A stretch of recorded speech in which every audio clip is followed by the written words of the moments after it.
Today, over 5,000 people marched because the government wants to take away the A&E of the Whittington Hospital, which is the main hospital that looks after Highgate and Archway. And it was incredible to see. These 5,000 people got mobilised, got organised, came together and marched against the closure or the threat of the closure of the A&E here. And I think that goes to show what can happen when people actually get together, decide that something matters to them and starts organising themselves. And that's exactly the kind of community initiatives that I want to launch. If this place closes, then the Royal Free A&E is going to be a disaster and it's going to be really busy. So we've got to support this council right here. We've got to make sure that they don't close this A&E.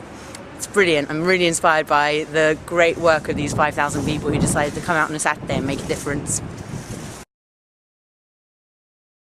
People really have to protest these things because otherwise with the credit crunch the next say 3 or 5 years everything will just be hacked to pieces if people don't speak up. Yeah, and it's true. It's like if we get together and if we speak up, then we can actually control the voice that we have. Like, this is why I'm making this film, is I'm just going to cut together all of the different people and just put it out on YouTube, and you can get such big coverage that way. I mean, you've got to balance economic growth with like things like services.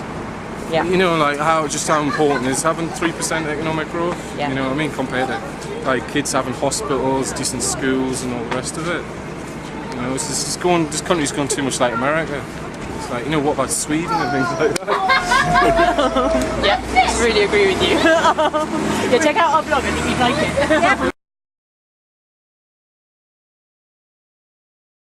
Are you part of the group that's campaigning against this?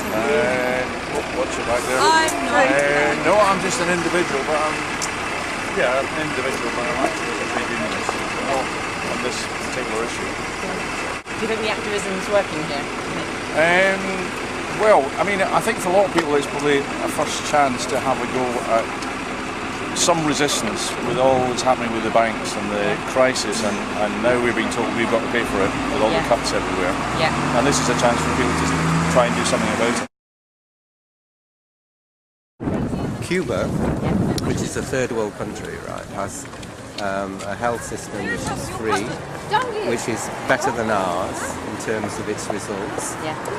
It has an education system which is free, which is better than ours in terms of its results.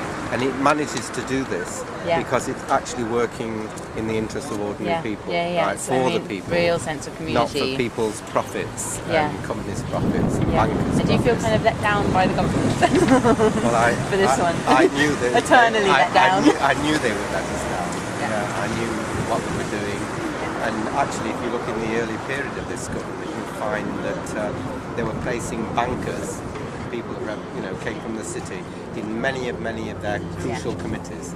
So, as far as I'm concerned, the government's run by bankers.